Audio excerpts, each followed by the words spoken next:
আপনি এখন যদি বলেন ইউনূসের জিম্মি করতে চান, পারবেন তো? ব্যাপক দুর্নীতি করেছে ইউনূস। ইউনূসের ভাই ভাতিজা, এক অপূর্ব নামে এক ওর এক ভাতিজা আছে, যত লুটপাট আছে সব করেছে।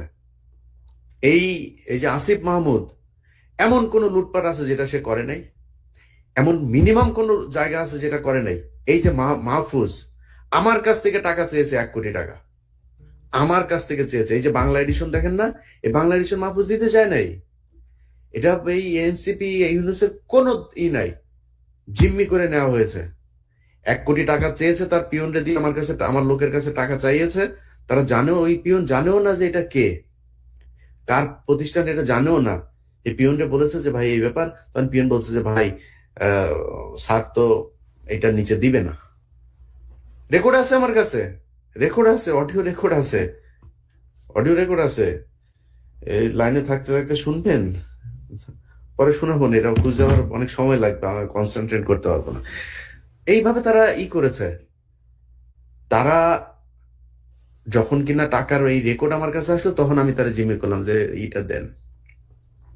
প্রথম সার্জিস্টে পাঠাইলাম, হ্যাঁ, খুব বাজে ভাষায় একটা গালি দিয়ে তারপরে পাঠাইছিলাম। তো সাথে সাথে সার্জিস ফোন দিয়েছে। তারপরে আরেকটা কে ফোন দিয়েছে, 2-3 জন লাইনে এসে ভাই এটা ভাইয়ের, এটা তাড়াতাড়ি দেখতে হবে ভাই, দেখেন। এবার দিয়েছে। চোরের বাচ্চারা সব কটা চুরি করেছে, চুরি করে টাকা পয়সা কামায়া এখন ওনারা ওই যে পিছনে এই যে এতগুলি পোলাপান যে আপনার জীবন দিল, এই পরিবার, আহতের পরিবার, কারোর কোনো খোঁজ নাই।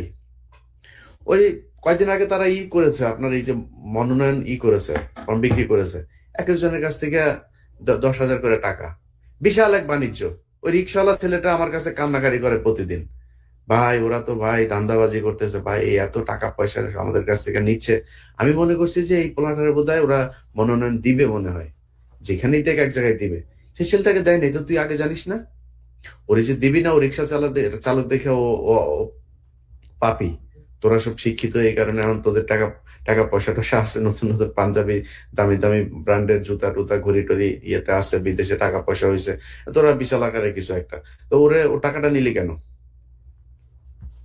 ও টাকাটা কিসের জন্য নিলি? ও টাকাটা ফেরত দিয়ে দিবি। নাহলে কিন্তু রিক্সাওয়ালারা আমি কিন্তু লাইভে নিয়ে আসবো, টাকা ফেরত দিয়ে দিবি আরামসে। তো আমি আমি এদেরকে না কিচ্ছু বলি নাই এতদিন ধরে। আমি এদেরকে বলেছি যে ভাই আপনারা জুলাই যোদ্ধা ছিলেন, আপনাদেরকে সম্মান করি ভাই, কিছু কিছু জায়গায় একটু থেকেন। আরে ভাই, তুই প্রথম আলোরে নিয়ে যখন কথা বলবি, প্রথম আলোর পক্ষে, প্রথম আলোর অফিসে গিয়া যখন ভাষণ দিবি, তুই আমার চ্যাটের বাল। এর আগে একবার আসিফকে মাফ করছি, আসিফ মাপ চাইছে, মাপ চাইছে যে ভাই এরকম আর জীবনে কোনোদিন হবে না। আমরা আর কখনোই এই ওইখানে যাব না, আসিফ নজরুল আমাকে নিয়ে গিয়েছিল, ব্যাস, এটা বলে মাফ করে দিলাম। আবার সে কালকে আবার ফের সে একই কাজ করেছে। তো তোদের মাফ করে দিব এখন? এখন মাফ করে দিব? তো প্রথম আলোর বিষয়টা বলে আপনাদেরকে শেষ করি, সেটা হলো 21শে আগস্টের গ্রেনেড হামলা। এই প্রথম আলো নিউজ করেছে। আমার আমার আমার যে ফেসবুক পেজে লাইভ চলছে সেখানে যান, গিয়া দেখেন, সেই সেই আছে সেই লাইভে, সেই ইয়েতে তারা কি বলেছে, যে খালেদা ছিল। আপনাদেরকে কিছু দেখায় এক এক করে, হ্যাঁ। আচ্ছা, এটার পড়েন, শিরোনামটা পড়েন। তাজউদ্দিনকে পাকিস্তানে পাঠায় ডিজিএফআই, জানতেন খালেদা। প্রথম আলোর নিউজ। আচ্ছা,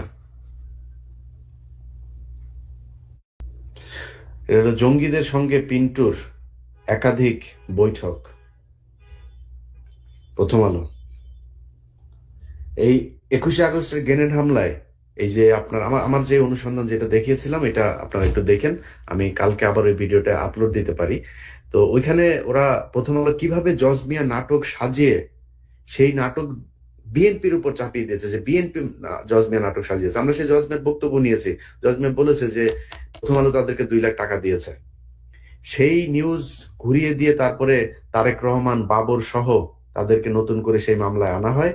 সেই মামলাতে তারেক, বাবর সহ 30 নতুন আসামি, এবং 5 তারিখের পরেও বাবর জেলে ছিল। ডিজিএফ এর মহাপরিচালক, এনএসআই মহাপরিচালক আব্দুর রহিম সাহেব, তাকে মেরে ফেলা হয়েছে এই চিকিৎসা করাতে নিয়ে। এগুলো এই সময় বাবর আসামি হচ্ছেন সন্দেহে তারেক। মানে যত ধরনের শয়তানি আছে সব কিছুতে।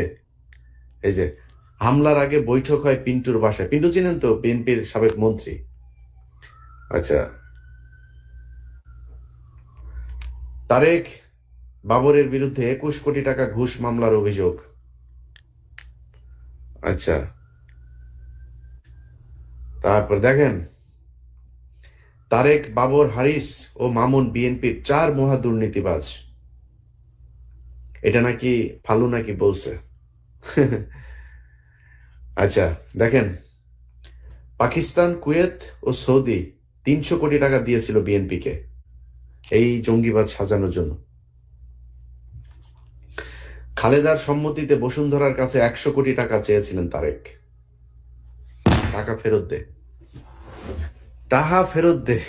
এই যে টাকা আছে, এই পাকিস্তানের কাছ থেকে নিয়েছি জঙ্গিরা, তারপরে ইয়ের কাছ থেকে, বসুন্ধরার কাছে টাকা ফেরত দে আগে। ধাপ করে যায় প্রথম আলোর অফিসে গিয়া বিবৃতি দিয়ে দেন আপনারা, তাইলে সেগুলির হিসাব দেন।